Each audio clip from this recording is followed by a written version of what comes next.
Terkasih dalam nama Tuhan, kita semua dibenarkan bukan karena perbuatan baik kita. Kita selamat bukan karena perbuatan baik kita. Kita menerima anugerah Tuhan bukan karena perbuatan baik kita, melainkan karena anugerah Tuhan, karena kebaikan Tuhan. Haleluya, saya sangat bersuka cita karena kita semua diberkati Tuhan.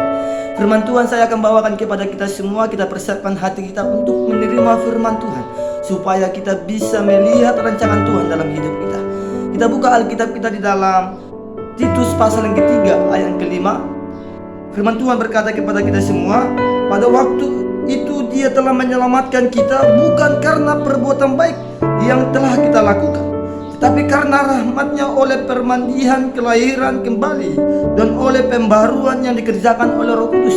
Saudara yang terkasih dalam nama Tuhan, kita semua dibenarkan bukan karena perbuatan baik kita.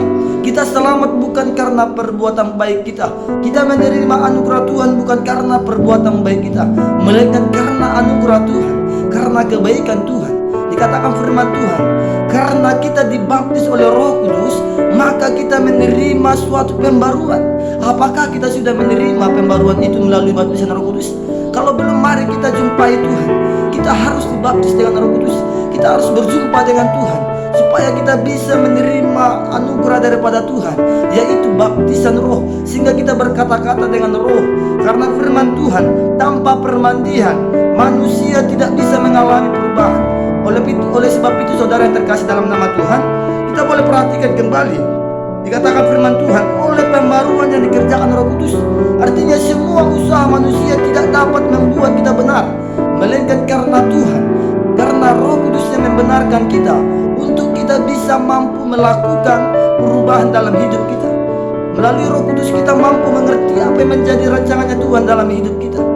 Oleh sebab itu, saudara, ada satu hal yang harus kita perhatikan, bahwa perubahan bukan sampai di situ saja, tapi berdiri di satu titik dan konsisten di dalam perubahan.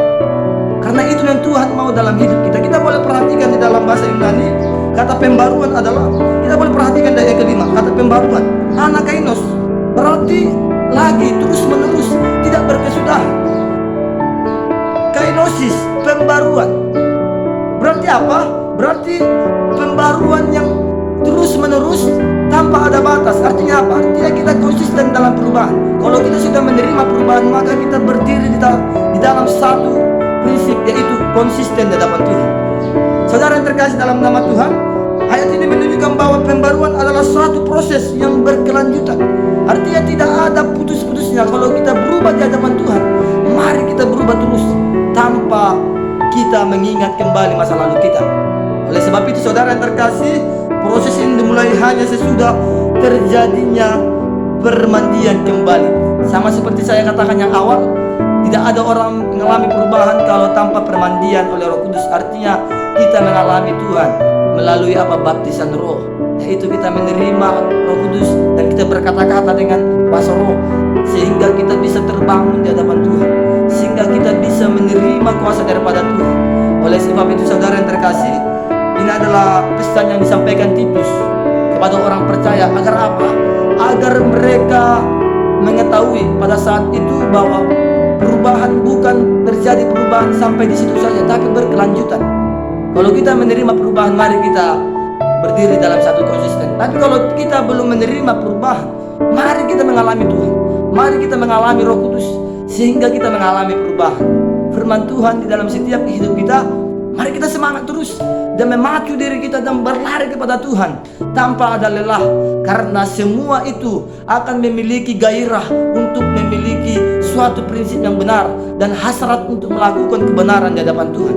Mari kita penuh dengan Roh. Jangan lupa kita harus dipimpin oleh Roh Kudus. Kalau kita bisa menangkap hati Roh Kudus, kita harus bisa menangkap pikiran Roh Kudus, sehingga kita mampu dipimpin oleh Roh Kudus, sehingga kita tidak bebal, tidak melawan, tidak munafik, tetapi kita mampu menjalankan apa yang menjadi maunya Tuhan dalam hidup kita, sehingga kita berpikir secara roh, melihat secara roh, dan memiliki perasaan seperti Tuhan Yesus, sehingga kita melihat pribadi kita adalah segambar dan serupa dengan Allah, sehingga kita menjadi teladan bagi banyak orang, menjadi contoh bagi banyak orang.